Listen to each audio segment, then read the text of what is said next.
There are some fundamental concepts of brass playing that are really helpful to understand when approaching trumpet with sound and with logic. So these concepts will help organize the way we perceive brass playing and will allow us to maintain a musical mindset while dealing with the techniques needed to play at the highest level. So the four concepts that I find that everyone needs to understand are how to maintain a musical mindset, how do we use our air, what do our lips do, and how does the tongue work. So all these techniques balance together to help define our sound and our musical ideas. And we discover what ratio of involvement we need by listening to the sound and tracking the amount of effort that we're using to play. And there is a hierarchy to these concepts. And for me, the musical mindset is first, followed by air, then lips, and then finally is the tongue. All right, so let's start with the musical mindset. So when we're practicing and performing, it's important to realize that how you practice is much more important than what you practice. And also, practice makes permanent. So if you want to play with musicality, freedom, and a captivating sound, you need to practice that way all the time. And so I find that a musical mindset needs to be result-driven. So what comes out of my bell is the most important thing, followed by the input the brain gives my body. And so I've included this fun slide to help explain this concept. So mathematically, we know that in theory, if A equals B and B equals C, then A must equal C. Musically speaking, A becomes our imagination that controls the musical input by using our singing voice. And so if you want to think about this like a company, this would be the CEO who's responsible for the direction and well-being of the company. Now, if we move to B in the equation, this is the technical aspect of playing, which includes how we feel and the constant study and discovery of how the instrument works. And so in the company analogy, this is the employees and the technology they use to make the product, and which is C in the mathematical equation. So now for a company to be successful, the product needs to be great, or no one will buy it and you'll be out of business. In music, our product is how we sound on the instrument. And so what you hear gives your brain instant feedback, which should be compared directly to the singing voice. And so the question I always ask myself is, does what I hear match what I'm singing? And if it does, great. And if it doesn't, I sing through the part again to reinforce my ideas, and then I try to play the section again to try to focus on my singing. And so while this technique is extremely important, we need to focus on our imagination and our sound and trust the technique to do its job. And so once again, mathematically, if we know that our input is good and what we're hearing is good, then the B part of this, the technique must be fine. And so that's how I double check that my technique is operating, even if it doesn't feel right or it feels a little bit odd, or if it's not like someone else's technique. If it sounds good and I'm putting it in well and it's easy, I know it must be right. And so because there's just too much to think about if we focus on technique while trying to create music. And our brains just tend to become overloaded and we develop anxiety and hesitation. And this is where designing a technical routine that covers your bases becomes invaluable to performing on a musical instrument. And so, however, the how to do technique is often overemphasized, and that can lead to paralysis by analysis. So for me, just focus on singing and really just playing the instrument, and choose exercises that stretch your technique, but just do them with a good singing mentality. Don't so much worry about how. All right, so now onto the physical technique of brass playing. And so I'm about to discuss the air, the lips, and the tongue in detail. But please remember that while understanding these techniques is really important to playing trumpet, when you actually go to play the instrument, just focus on singing with a great sound and with good airflow and with good musicality.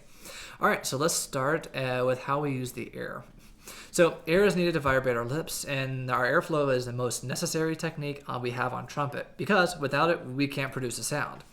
And so it's always good when you're dealing with air to focus on concepts rather than the physical, because we can't see the air. It needs to be felt, and we can do this by putting inputs into our brain.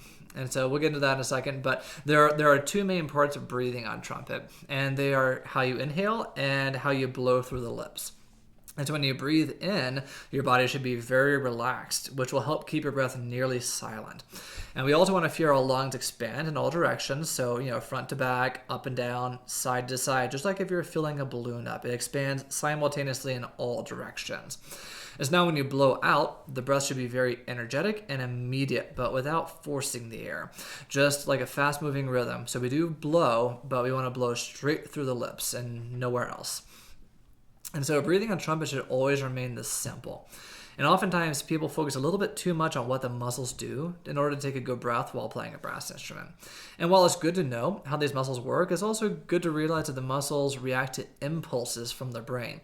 So, for example, when you inhale, the diaphragm and the muscles around the lungs subconsciously move in response to your brain telling your body to take a big breath. You don't actually have to move the diaphragm or the muscles because your body takes care of that for you. And so on the way out, another example is compression of the airstream. There are many tutorials about how to move your muscles into the correct way to blow the air faster through the trumpet. And I agree that higher notes need faster air, and we want that compression in our airstream. But I want to focus a little bit more on my sound and not my muscles. So, for example, if you want to speed the air up, if you're needing that little bit more compression, just pretend you're blowing out a candle. And so it starts here at your face, and then it moves further and further away from you. And so if you use the same amount of air to blow across the room as you were blowing right here, you'll notice that your lungs will actively engage to squeeze out the air from your lungs, and your airspeed is going to increase really quickly without adding any more force or without worrying about what your muscles are doing. It's just going to happen naturally if you think of a concept of blowing the air further away horizontally.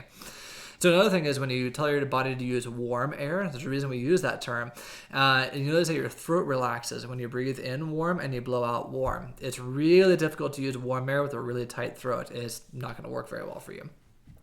So remember here that when we focus on air, we want to focus on what we want to accomplish with the breath. And if you do that, the muscles will engage properly.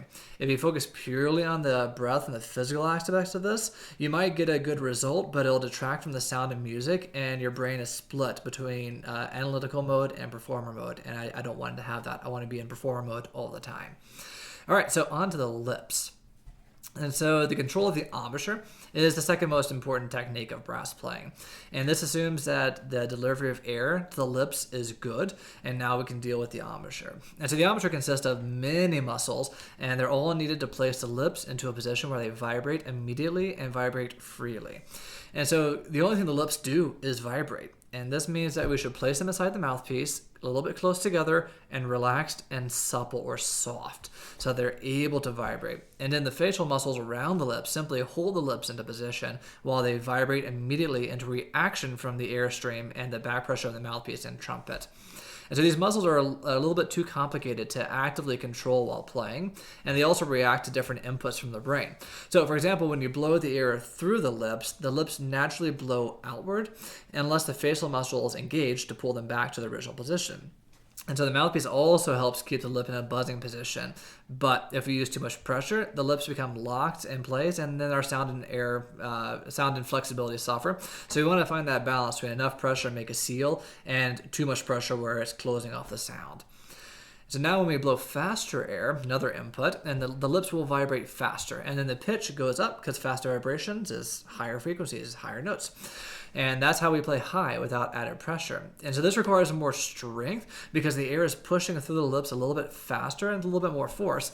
And we need to use more muscle engagement from the embouchures to pull those lips back and keep them into place. And so we strengthen these muscles by playing consistently every day and pushing our muscles to the limit and to fatigue points. So we want them to get tired, and then we want to rest. And then we want them to get tired again, and we want them to rest again. And the resting is the most important part to give your muscles time to not injure themselves and recover. And so gadgets and tools will help with this, but we want to use those sparingly and very carefully and not exclusively. I actually don't use any of these because I look at getting stronger as a byproduct of playing trumpet. If I play trumpet and train myself to do that, I'm going to get stronger and the right kind of strength where I want to be as weak as possible without overstepping, because strength can be a detriment at times. We want to be just strong enough to keep the lips in position and not being blown out. And so even with all these reactions to our airstream, it's really important to remember never force the air, because this causes the lips to be blown out past the point of your control, and you'll have trouble getting them to vibrate because they'll be so far apart and they're so blown out, which means you'll have trouble playing soft and you'll have trouble playing delicate because the lips are not in a position where they'll easily vibrate. And so here's some key points for the lips. I like to take the policy that simplicity is best, and so thinking as little as possible about how it works. Instead, we want to focus on the approach that's needed to ensure the lips vibrate immediately and easily at all times. And for me, this approach is just a warm, energized airstream, and then placing the trumpet on my lips as lightly as I feel like I need to, and this allows my lips to vibrate freely and respond immediately. All right, so now let's move on to the last topic of this video, which will be the tongue. And so the tongue is the muscle that allows us to articulate notes on the trumpet because it divides the airflow. And articulation is one of the defining aspects of trumpet playing. And so we need to make sure it's as clear and as versatile as possible. And the important thing to remember here is that the air still needs to be delivered to the lips without too much interruption so they continue to vibrate freely. And I notice that when students have articulation problems, they'll often say, okay, I have a tongue problem or I have a lip problem. And usually those are not the case. Usually it's an air problem. What's happening is the air is going to the lips and then the tongue is interrupting it, it's stopping, and so the lips are pulling back and getting tight. And then the air pushes them again. It puts them into a state of shock. You're constantly shocking the lips with every articulation. And so I always try to get them to fix the airflow first, and then we can deal with the actual tongue. And here's how I deal with the tongue. I deal with it like speech, because speech and articulation on trumpet are very, very similar. I use syllables to teach students and myself how to articulate clearly. And so this will help me understand and hopefully help you understand where to put your tongue in your mouth. There's a lot of differing information about this. People always think they're right. And of course, I do too, but everybody has a different oral structure, which is why I teach it with syllables. And I teach them to find their own way to put the tongue in their mouth, because what works for me won't probably work for you, and it might, but it might not. And so if you simply say da or ta, you'll notice that you'll have great clarity with a really, really big sound. And if you speak and sing these articulation patterns and then blow the air pattern, blow air through them, you'll notice that you should be able to carry this to the trumpet pretty easily. So what I mean by that is if you say da da da da da da da, nice and clear, nice and easy. And then you want to just blow that, so you go, you'll hear the air going all the way through, and then the tongue divides it. And if you do that on trumpet, you're going to have no problems. It's going to be easy. It's going to articulate really fine. And so this brings me to the actual details of articulation. That there's two parts of articulation. There's the vowel, which I was talking about a little earlier, and the consonant. And so the vowel is the most important part for us because it carries the sound and the fullness of each note all the way forward to the lips, regardless of whatever consonant we're using. And it also ensures that the air meets the lips immediately and without unnecessary interruption from the consonant. The consonant is a little bit less important because we use different ones throughout each piece to emphasize different articulation styles. And the consonant's main job anyway is just to define the starts of the note, but to get out of the way as fast as possible to let the body of the note go to the lips. And the goal here is to move from the consonant to the vowel as fast as possible. And so this will allow the note to sound full and connected.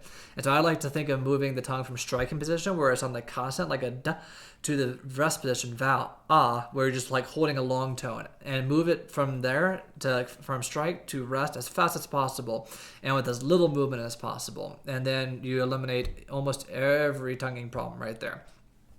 So problems do creep in when we want to start shaping the notes using staccato or marcato articulation. And so the best way that I found to teach and practice articulation shape and taper is to simply sing what you want first and then blow it on a wind pattern. Because there's a lot of things that need to happen simultaneously, like the air needs to taper and sometimes stop, like staccato, the air actually stops and then it goes again. But it should always have that feeling of constant motion. And so if you sing, if you sing legato, da da da da da da da, and blow it, really easy. Now if you sing staccato, da da da da da da da, it's very clear, very pointed. If I blow that, you'll notice that the air does stop and it does taper, but I feel like I'm blowing straight through all the time because I'm just riding the airstream. And I find that if you use singing and air patterns before you play it on the trumpet, this will improve your articulation dramatically and very quickly. And of course, you'll still need to practice it on trumpet to make sure you can get around all registers to make it work. All right, so that's all I have for this video today, and I hope you found it easy to follow. And if you have any questions or comments, please just leave them in the comment section or embry trumpet@gmail.com. And if you're liking these videos, please subscribe to my YouTube channel, and so you'll be able to catch the next one. Thanks again for watching.